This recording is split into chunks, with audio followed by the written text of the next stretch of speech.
Okay, I'm going to start today, and I want to ask you a question, and I want you to fill in the blank. Just do the best you can to fill in this blank. And the question is this, or how would you fill in this blank? Finish the sentence. If I just had more, or if I just had blank, I'd be happy.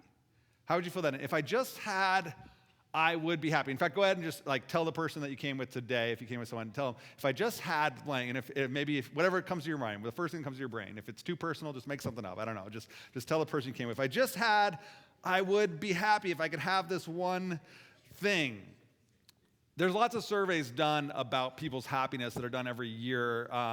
In fact, there's a survey that was done, and it has the 6 top things that if people, how you would fill in this blank, the way people answered. And I want to do this a little bit Family Feud style, so you can give me a little bit of feedback here too, how you would answer this question. For example, does anyone, if I just had more, or if I just had blank, I would be happy. What do you think the number one answer is? If I just had money, I would be happy. If I just had some money, if I just won the lottery, if I just got the jackpot, if I just got the job that paid more, if I just got the raise, if I just had money, I'd be happy. I need some more money. The second answer, what do you think it'd be? Okay, I heard a few different things. The second answer was this, if I just had this accomplishment, I'd be happy. If I just finished my degree, if I got the job, if I climbed the mountain, whatever it would be, if I just could accomplish this thing, then I would be happy. The third one is this. What do you think it is? Third one.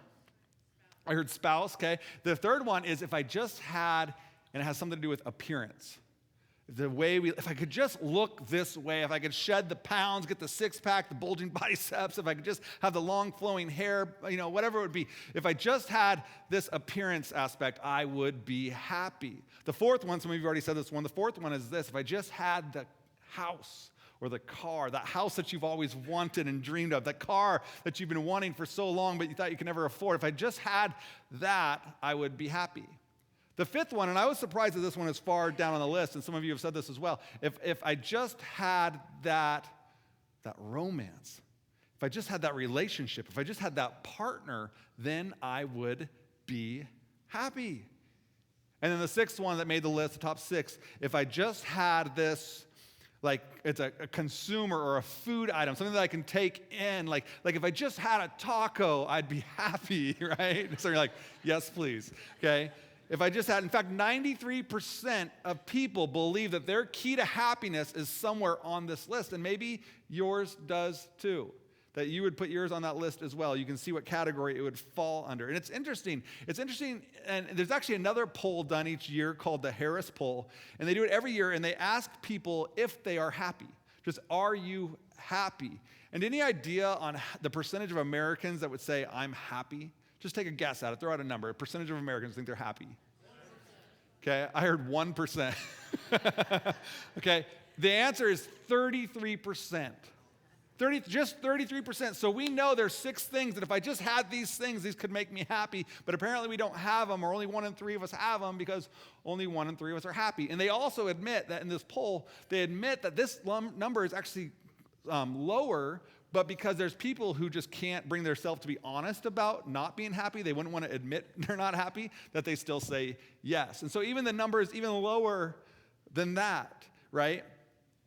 Here's the deal, is that we know that there is a connection to happiness in between a number of those things that we saw on the list. If I just had, I would be happy. We know there's a connection between our happiness and our money, that there's a connection that's there. And whenever you hear a pastor get up on stage or a speaker get up on stage and does what I does there, and they talk about money, and they're like, money can't make you happy. Money can't make you happy. You're like, yeah, I understand. I probably agree with that. That seems to be true. Money really won't make you happy. But none of us really believe that. Right? You don't believe that. I don't believe that. I don't care how many times I hear money can't make you happy, because we always think, well, try me. Where can I sign up to find out if money will make me happy? I'm willing to try that experiment, because at the end of the day, we all think, I think, you think, we all think that money might make me happy. It really could influence and impact my happiness. Someone said to me last week that money can't make you happy, but have you ever seen someone not smiling that's on the back seat of a jet ski? Okay? Like, I'm willing to try this theory out to see if money can make you happy. But the reality is that there is a connection between happiness and money. And even if you're not a religious person, or if you're not a church person, you're not a Jesus person, I mean, if you could just even forget that you're at church today, forget that I'm a pastor, forget that I'm up here like this, but just listen to this idea. It's just so extremely helpful as we talk about the idea of how happiness is connected to money. And we're doing this series, Let Him Cook, with this whole idea of what if we could let Jesus do what only Jesus can do? And what if our lives, if we exist as a church to help people find and follow Jesus, we want to be a safe place for you every single week and to bring your friend, bring your guest, and be a safe place for people to find and follow Jesus. And what that means is when you make a decision to put your trust and your faith in Jesus as the Lord and leader of your life, that you begin to point the arrow of your life in the direction of Jesus, and you begin to walk in His direction. And in so many areas of life, we talk about this, but in this one area of money, sometimes the church wants to shy away because we're not sure how people feel about it, and then nobody wants the church to tell them what to do with their money. And today's talk is so much more than just like, oh, this is how you should give your money, and we want your money. It's so much more practical and helpful as you navigate one of the things that impacts our life on the daily. In fact, Scripture has so much to say on the topic about money, and sometimes we want to just ignore it. And so we're going to talk about just some wise money management things today when it comes to money. And there's a connection between our happiness and money. In fact, this is in your notes here. When it comes to money, most of us believe it's about more. When it comes to money and me being happy, if I could just have more, then I'd be happy. So I'm going to ask you a couple questions, and I would encourage you to keep your elbows to yourself, okay? No nudging the person you came with. But how much more money would it take to make you more happy? How much more would you need? Let me ask it a different way. How much more money would it take to give you peace? How much money would you have to actually feel rest and peace on the inside? And the answer to every single one of us is, well, more than I currently have. Like we would just, I don't know how much more, but I want more. I would like to have more. And yet, you know people with a whole lot more money than you, and they're still not happy. And you know people that have less resources, less financial gain, less money than you, and yet as a family, they seem to get along, they seem to love each other, they seem to have joy, they seem to have happiness even when they have less than you. They're happy. King Solomon in the Old Testament, he says this is so fascinating here. He says in Ecclesiastes, he says, those who love money will never have enough. How meaningless to think that wealth brings true happiness. The more you have, the more people come to you to help you spend it. So what good is wealth, except perhaps to watch it slip through your fingers? People who work hard sleep well, whether they eat little or much, but the rich seldom get a good night's sleep. There is another serious problem I have seen under the sun. Hoarding riches harms the saver. Money is put into risky investments that turn sour and everything is lost. In the end, there is nothing left to pass on to one's children. When we all come to the end of our lives as naked and empty-handed as the day we were born, we can't take our riches with us. Isn't that amazing? This means that this isn't just like a 21st century American problem. This is a human species problem that's existed for thousands and thousands of years as we navigate the complexity and this attraction to more and wanting more. And there's this connection between our happiness and money. And the truth is that it's not having more. The connection gets lost in the more.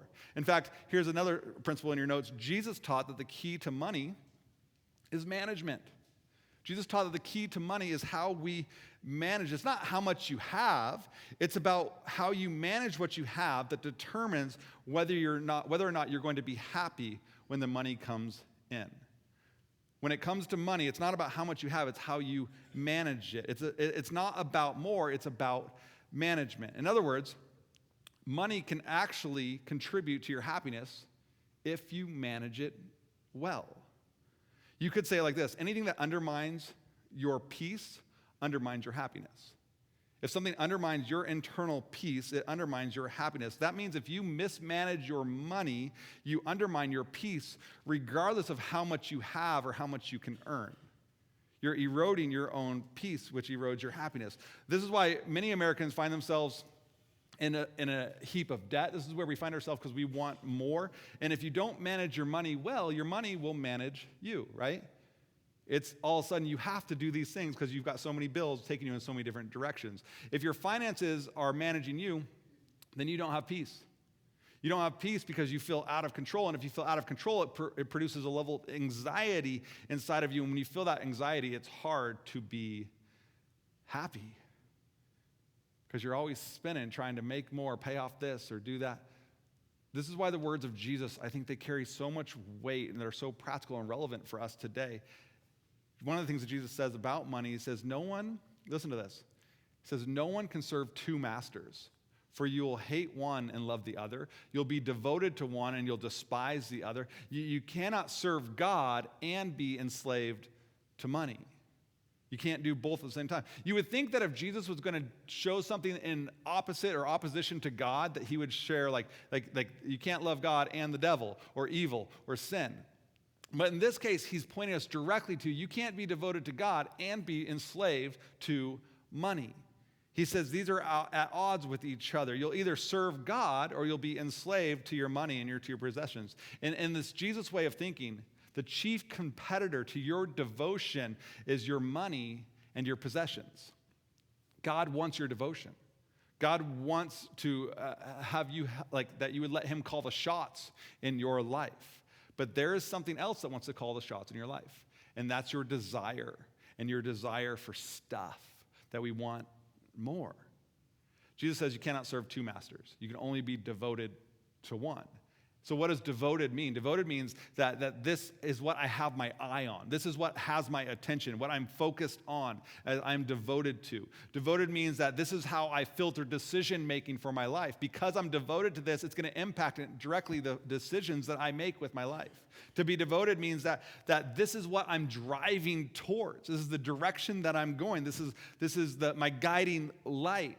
And Jesus says you can't be devoted to God and devoted to money and to acquiring more. So let me ask you this. Has your desire for something ever caused you to do something stupid? Has your desire for something ever caused you to make a decision that you ultimately regretted? Yeah, absolutely. For all of us. Think about it.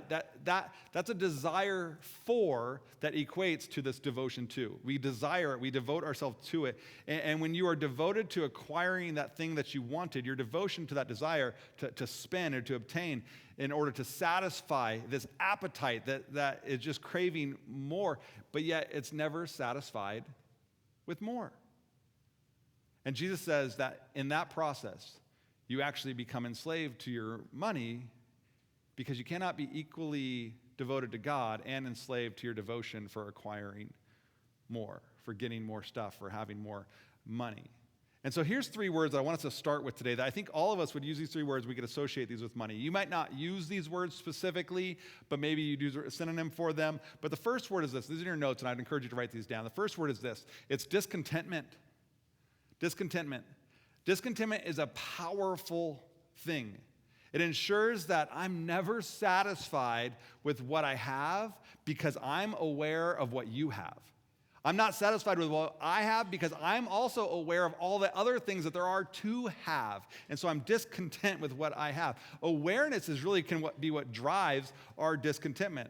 Awareness is this powerful dynamic. When I'm aware of what others don't have, I actually feel wealthy and rich and blessed. But when I'm aware of what I don't have, I feel poor and less than.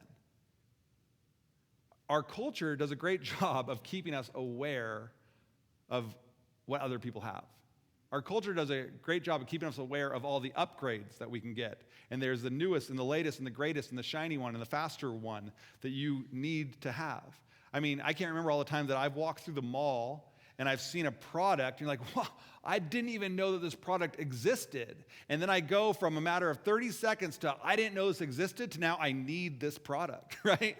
Like I need it. I have to have it, right? Because I became aware of it, right? You go to your friend's house and you celebrate with it. They just got a new house and it's awesome and it's lots of square footage and it's got all the modern new touches and it's a new build.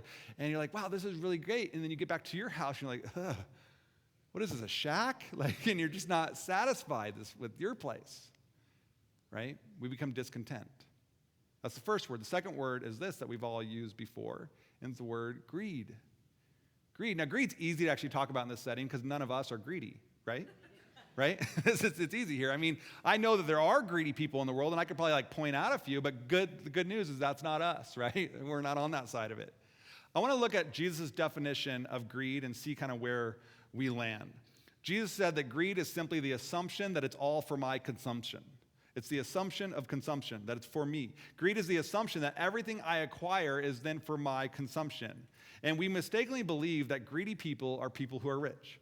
Oh, they're rich, they must be greedy. But the reality is, and some of you know, this isn't like new statistics, but just even if you make $25,000 a year, you're in the top 3% of earners across the globe. If you make more than $50,000 a year, you're in the top 1% of earners across the globe. That over 50% of the world's population live on about $2.50 a day. So where do you measure up? It doesn't make you greedy, right? But where do you measure on that?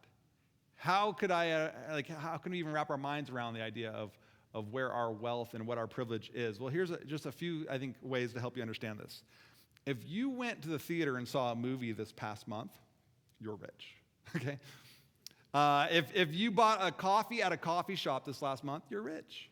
If you own a car that drives and goes down the road, even if it's like a 1907 AMC Gremlin, you're rich.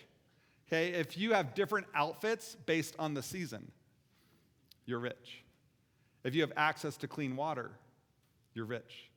If you have a pair of shoes that you only use for mowing the lawn, you're rich. If you've ever traded a perfectly good working thing like a phone for another perfectly good working thing, you're rich. And some of you are like, wow, I'm doing pretty good. Like, I came to church, I didn't realize how well off I am, but you're rich because you have extra.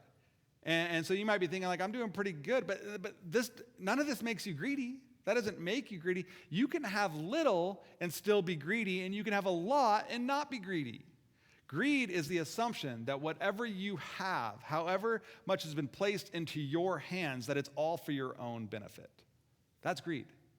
When we hold on to everything for ourselves. Greed says, if it comes to me, then it must be for me. And if you live with the assumption of consumption, by Jesus' definition, then you're greedy. Welcome to East Point. Where we're all in this together. Like, we all struggle, we wrestle with these certain things at different levels. And if everything that comes to you is for you, that you're going to use it on you, right? That, by definition, is greed. The problem with greed is that it's an appetite that can never really be satisfied because we want more. And the problem is our culture is that we don't have to stop satisfying that appetite. When we want more, when you want more, guess what? We can go out and get more. And when we can't pay for it, we can still access it. We can still acquire it. We can still get it, because this brings us to our third word here, which is the word debt. Right? This is something that's so normalized in our culture. Debt is when I prefer to owe someone rather than to want something. When I prefer to owe someone rather than to want something. It's when I make I owe a priority over I want. But the reality is, and this is a hard reality to face, is that I want is always better than I owe. I want is always better than I have to pay. I owe this person. When you want something and you don't have it, there's tension. When you owe something and you can't pay for it, there's tension. And we've all lived long enough to know that the tension of wanting something and not having it is better than the tension of owing something and not being able to pay it. I want is really just between you and God. I owe is between you and your creditor, and God sides with your creditor. Because as followers of Jesus, we got to pay what we owe, okay? The crazy thing is that the more money we make, typically, statistically, the more tempted we are to go into debt. And it's absolutely pointless, because you are trading your peace for something that can never really satisfy. It can never bring peace. So let me ask you a question here as it relates to these three words. We're going to put them back on the screen here. Of discontentment, greed, and debt. Here's the question. Which one of these three words has made you happy? Which one of these three words brings joy, peace, fulfillment, brings happiness into your life? See, discontentment, it erodes your happiness. Greed and constantly consuming, it erodes your happiness. Debt erodes your happiness. And so this is pretty much just common sense, right? You would think we'd all operate with this understanding that this stuff really never actually makes us happy, but we don't. We still wrestle with it. We still go our own way on this. And so here's the application point for these three things. Here it is, real practical. Stop it, okay? Just don't spend. Live in the land of I want, not in the land of I owe. Just think of other people, just stop it. Don't live and feed into these three words anymore. If the connection between money and happiness is how you manage it, then we've just got to get rid of these things, and then you can learn to be happy with your money. Because how much more money would it take to rid your life of discontentment? How much more money would it take to eliminate greed from your life? These things are these are heart issues that we have to deal with in our inner self, which means they cannot be solved with just having more. And the only thing that will address these is how we manage them, how you and I will manage what we have been given and what we earn.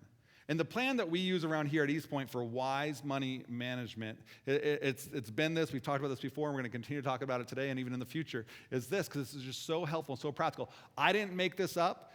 Dave Ramsey follows this. If you're a Dave Ramsey fan, if you follow any pretty much financial advisor, there's some version of this and how they would advise you to manage your money. And so here it is. It's wrapped up in a different three words. It's these three words right here: give, save, live. Give, save, live. Give, save, live. And each one of these words does something for you that actually brings happiness in your life. The first one is this, is give. Give, what's it do? It brings joy into our life. It brings joy. Generosity is core to what it means to follow Jesus, because we were created in the image of a generous God. That for God so loved the world that he gave.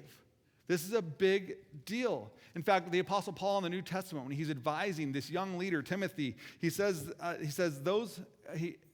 talking to Timothy, and he's actually speaking about us, or the people in the world that have extra, which is probably all of us in the room today. He says this to Timothy. He says, "Yet true godliness with contentment is itself great wealth. After all, we brought nothing with us when we came to the world, and we can't take anything with us when we leave it. So if we have enough food and clothing, let us be content." And then a couple verses later, he says to Timothy, "Timothy, teach those who are rich in this world not to be proud and not to trust in their money, which is so unreliable. Tell them to use their money to do good. They should be rich in good works and generous to those in need, always being ready to share with others. By doing this, they will be storing up their treasure as a good foundation for the future, so that they may experience true life." Living a generous life fights against the assumption of consumption. Living a generous life causes us to put our arrows out and focus on the world around us. And I want to challenge every single person to consider how you give. And how, as you make money and earn money, how it comes in, and what's the first thing you can do is to give. If you wait till the end of your spending, the end of the month, the truth is a lot of us have a lot more month left at the end of our money, right? And if we wait till the end, there's just not going to be anything to give. And if you want to prioritize giving, you do it at the forefront of that. So every time you get money, you give money. And every time you get a paycheck, you can say, "Money, you're not my master. In fact, I'm your master." You can say, "Money, I'm going to be devoted to God, and so you're not my boss, I'm your boss," and you get to decide where your money goes. And first, you give. Every time you get, you give. And giving always results in joy. Discontentment, no joy. Giving gives joy. The second one is we save. What does saving do? Saving gives us peace. It gives us peace. Does anyone ever feel like, what if something happened, I don't have anything in savings? What if something comes up, I don't have an emergency fund?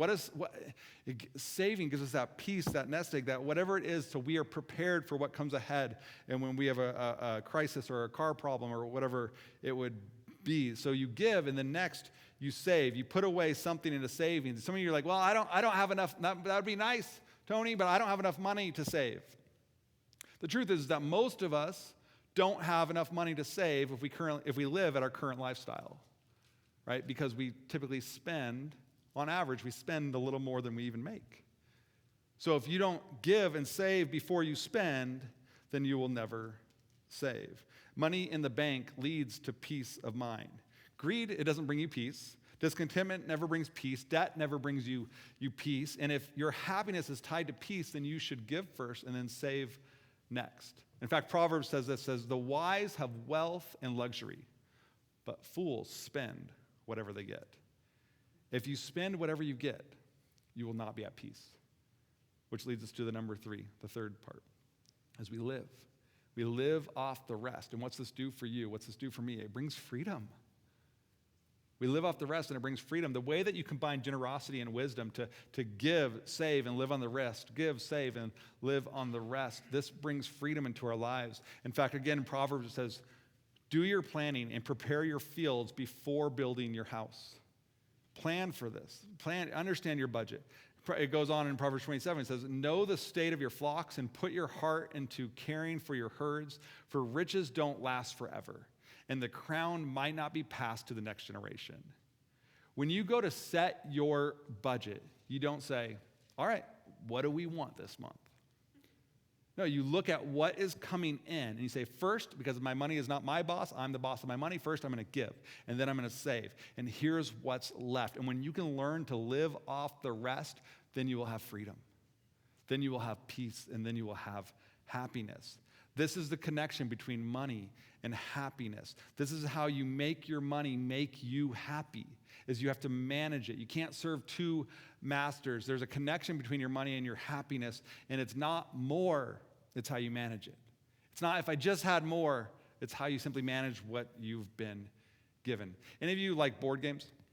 I remember being a kid, the game Monopoly. Any Monopoly fans? It's been around forever, so we've all played it. I remember as a kid, I loved this game. I remember being 8, 9, 10 years old, and I'd play this game. I'd play it at my house. I'd play it at friends' houses. And it's hard to finish a game of Monopoly, right? Because it can just drag on and on and on. The thing is, though, is that we love to play. I'd play with my buddies, and I'd spend the night at my friend's house. And it'd be like bedtime. Mom would come around and say, it's time for bed. You go to sleep. So we'd turn the lights off, and we'd pull out flashlights. And we'd keep playing Monopoly. We'd just light up the board with our flashlights, and we'd keep playing. And we didn't want the game to be over. And we never wanted someone to get out. So if you, we go through the whole game. You buy all your properties. You build little houses on them. You build hotels on them. And then someone lands on your hotel, and you're like, jackpot, it's payday, baby. And you get all your money. Or you land on that free parking space where you get the money from the middle. It's awesome. But we didn't want anyone to have to be out of the game. And so if you landed on my house or my hotel and you couldn't afford to pay me, I now know that you could flip the card over and there's something called mortgages on the back. I didn't know what that meant at 10, so we just traded other stuff. You can't pay me, well, just give me your house off Baltic Avenue. Just give me that. I'll take that. That'll be fine. And we didn't want people to be out of the game. We just wanted to acquire more and more and more. And there's one night we played the game and I absolutely dominated. I just crushed it. And I had all the money from the bank. I had all the hotels and everybody owes me and I was I was the king of Monopoly. And I was so much so, and it's 3 a.m. at this point, and I'm like, we're going to go to bed. Hey, we'll just call this one a win, and I'm going to take my stack of cash, and I'm going to sleep with it tonight, because I was just feeling good. And my buddy's like, no, you can't sleep with the Monopoly money. I need to put the game away. My mom, you'll lose it, you'll wrinkle it, whatever. My mom will be mad. I'm like, no, I'll just sleep with it. It's fine. We'll put it back away tomorrow. Like, no, you can't. I was like, okay, we made a deal. Okay, if you guys each call me the king of Monopoly, I'll give the money back. We'll put it away. Okay. All right, Tony, you're the king of Monopoly. And so we put the money, but the reality is at the end of the game, the money always has to go back in the box. Right? It just does. The money has to go back in the box. And the reality is at the end of our lives, what happens is the money goes back in the box. Right? We don't take it anywhere. We don't and yeah, you can do some things to pass it on, and that's great. And you can have some financial planning, and you should do all of those things. Right? But we don't take our wealth and our riches with us. Right? They're not guaranteed. They don't translate into the future. And the thing is that when we look at what we bring in, and if we can hold it in a way and say, you know what, God, thank you for this, and I'm going to manage it well, I'm going to steward it well, and I'm going to give, I'm going to save, and I'm going to live off the rest, and I'm going to give, and I get this payday, I'm going to give, I'm going to save, and I'm going to live, and I'm just going to manage this well. Then it leads to a place of contentment and peace and happiness that we all really long for. And so I give and I save and I live off the rest. Sometimes this idea of giving, this is so tough because it's well, it's not like I have a lot, so why would I give? But there's something just so rooted and connected to our heart, and where our money goes, it reveals where our heart goes oftentimes. And when our money, if we follow the trail of our money and it just goes to invest in me, it shows that my life is very much so centered on me. And there's something that giving, it just kind of breaks that trend in our life. And it actually brings joy. And the truth is, number of you give to the church, a number of you give to other organizations you volunteer with and serve with or partner with or just give money to each year. And that's fantastic. And we want, that's what we should do. We should make life more than about just us. And so I just want to say this. When you give and you give to East Point, I want to say thank you. Thanks for the way that your generosity is making a difference, and it has. For many of you, you've been here for 20 years, and it's been making a difference for 20 years. We're still here as a church because of you. You've got blue chairs and carpet and lights on because of you. And you're like, I don't, the truth is that your giving makes a difference on the daily, on the practical side of things. We're going to be able to fix our HVAC because you give, right?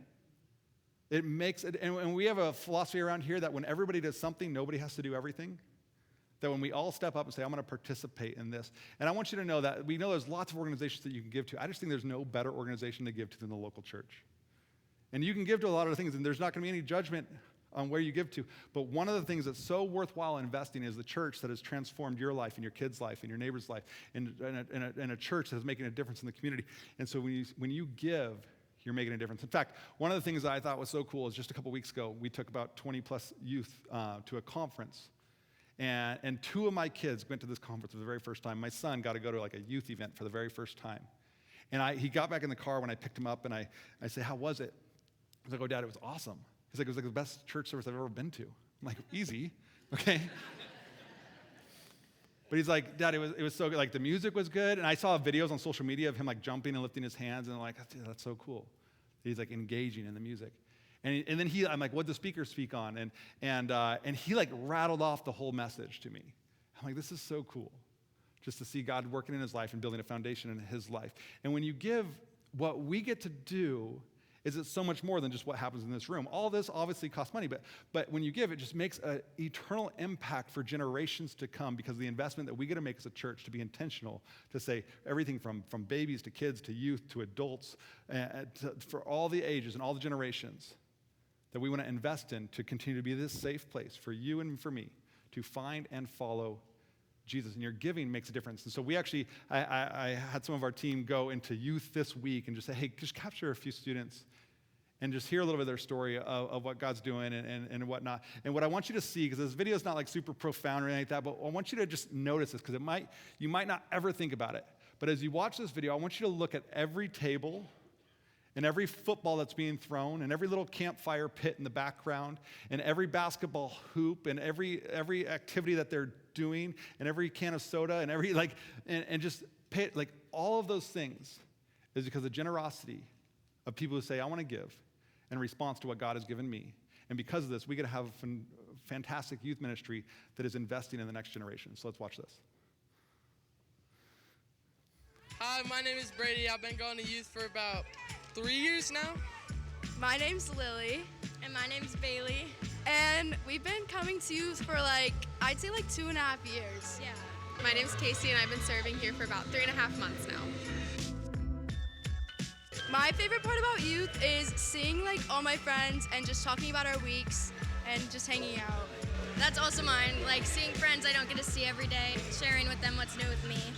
I serve because growing up, I was always one of those middle school and high school girls that looked up to my youth leaders, and I wanted to continue that path by becoming one of those influences. I look forward to coming here and seeing my friends every week and spending time with Jesus and Ryder giving his sermons. I love each and every sermon he gives. Group time is very impactful. You sit in a circle and you go over the sermon that Ryder gave you.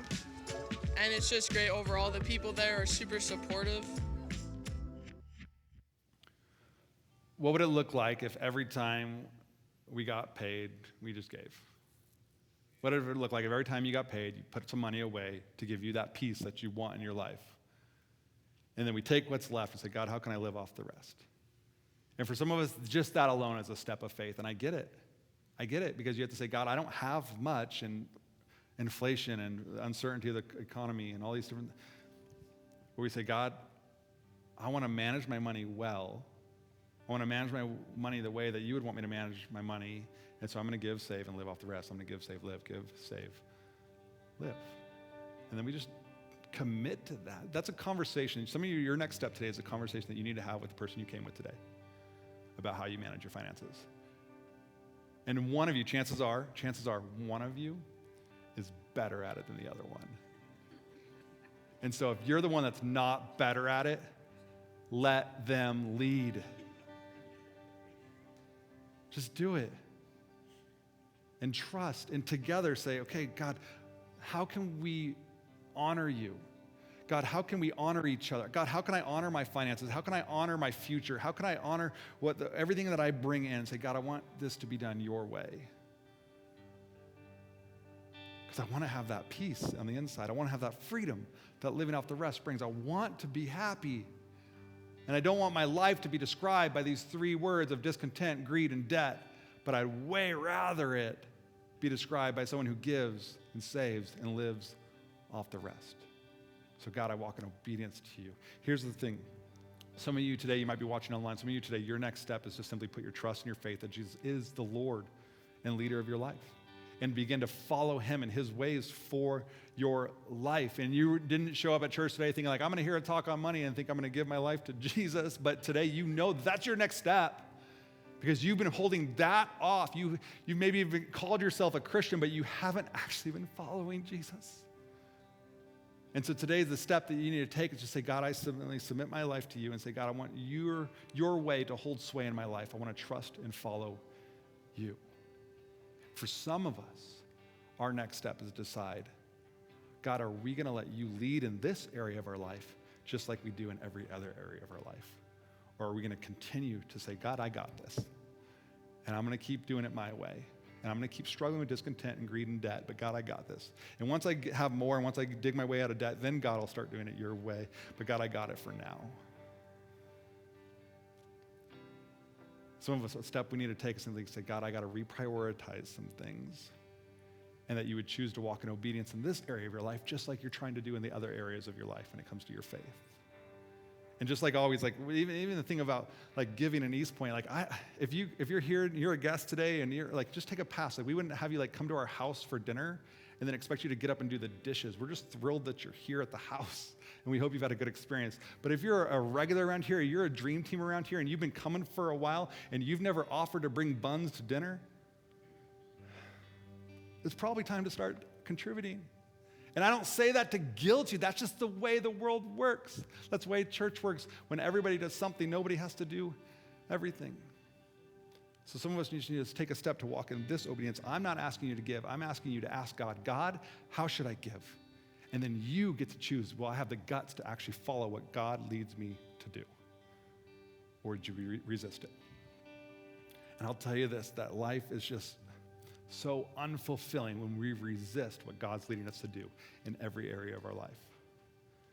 But we embrace it. Say, God, I want your way to hold sway in my life.